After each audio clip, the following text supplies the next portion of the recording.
Hello, I'm Czardus, and welcome back to my Cities Skylines for New Players series. Today we are going to talk about the basics of zoning. But before we do that, if you're new to the channel, be sure to hit that subscribe button. I have loads of Cities Skylines content, and you might find, you definitely will find more videos like this one where you can learn more about the game itself.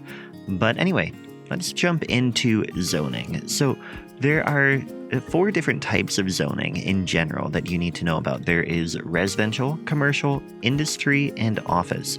You can find them down here on zoning. We have residential, there's low and high density, there's commercial, low and high density, there is industrial, and there is office zoning. This one is to remove the zoning entirely from that area. To do zoning, what you want to do is you need to find some road that you haven't zoned on yet, and there are some roads that you can't zone on.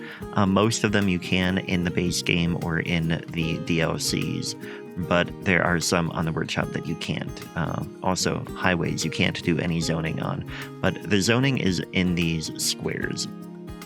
Zoning is limited to 4 squares deep from a road. So if you want to control how your zoning works a little bit, you can change the size of your zones.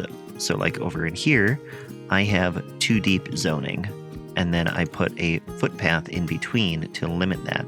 So off of each of these roads, it goes 2 deep in either direction, and that limits the size of the buildings that can go in there.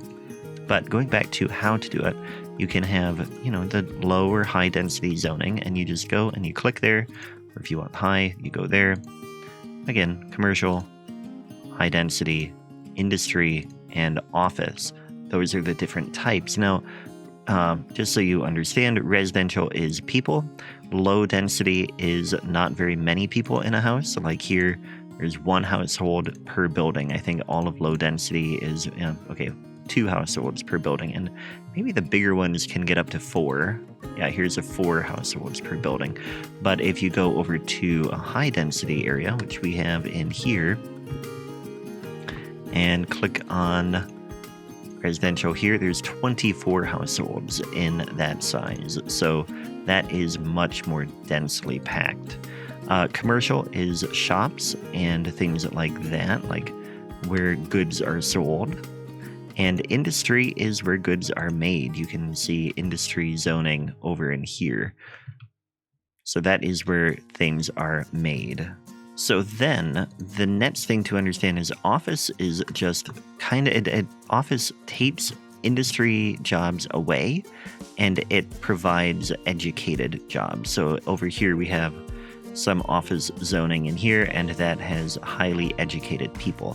And it produces a tiny bit of goods for the commercial zones, but not as much as the general industry does. Now, then there's also some specialized zoning that you can do if you have DLCs. One of them is from the After Dark DLC. You can do both leisure and tourism zoning. So out over here by a stadium, we have leisure zoning. And what you do to do that is you create a little district, and then you go over to commercial specializations, and you can pick tourism or leisure. And this one, I've selected leisure. You could change it to tourism, and then all these buildings will disappear and be replaced with leisure or with tourism ones, but I don't want to do that.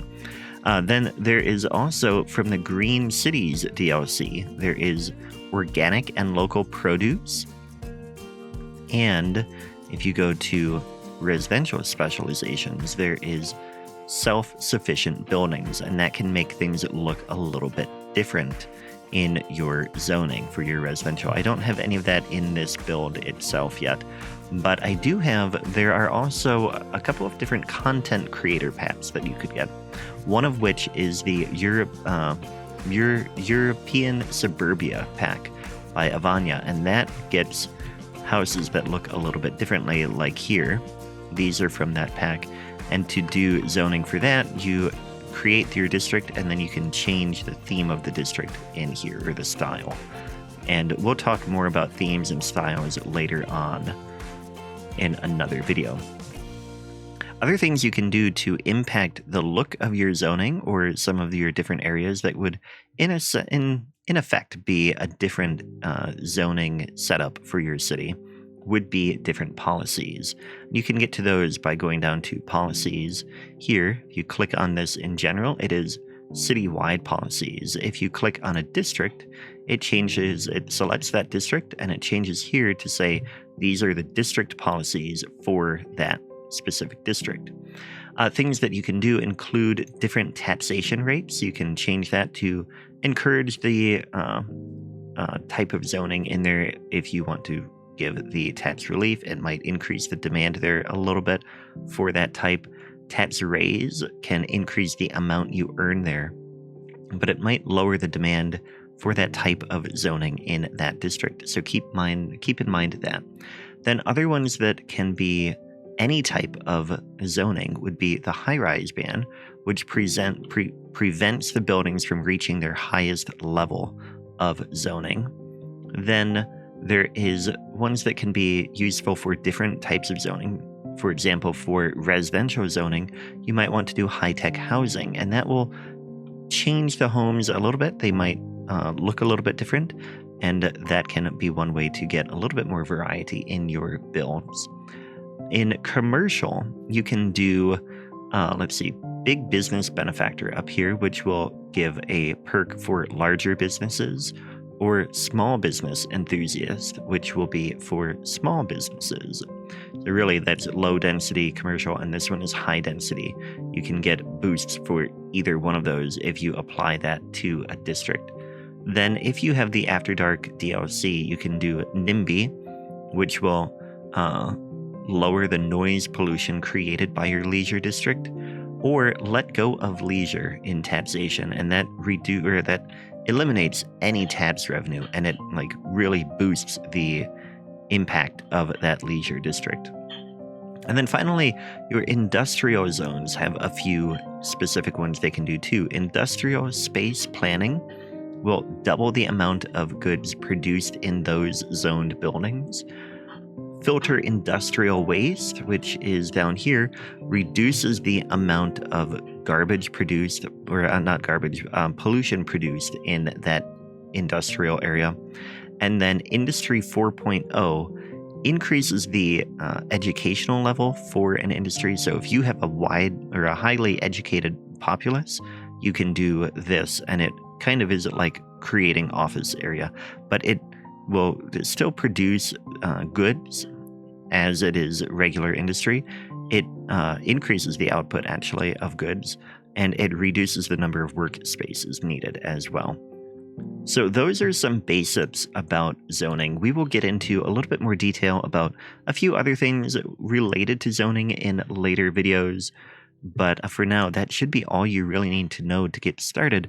Except one other thing to keep in mind is people then wonder, well, how do you know what type of zoning to do at a time? Well, some people go down here to demand, and they look and see, okay, well, green means you have demand for residential, blue means commercial, and orange means industry or office, because office is a type of industry zoning.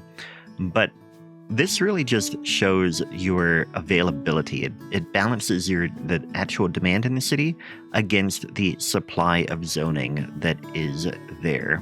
So my preference is actually to look at the unemployment rate. So if you go to info views and go down here to population, you can see your unemployment rate.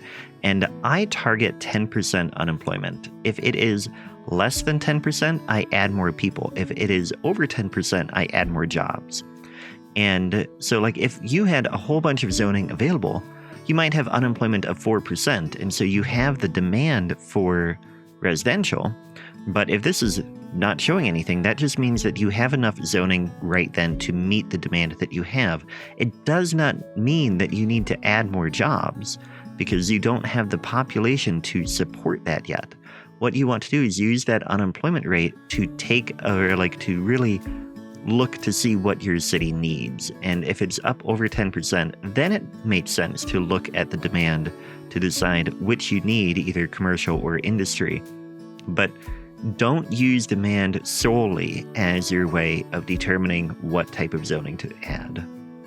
So anyway, that is it for this video. I hope you found it useful. Be sure again to hit subscribe and keep watching my content. So thanks for watching, and I will catch you next time. Take care.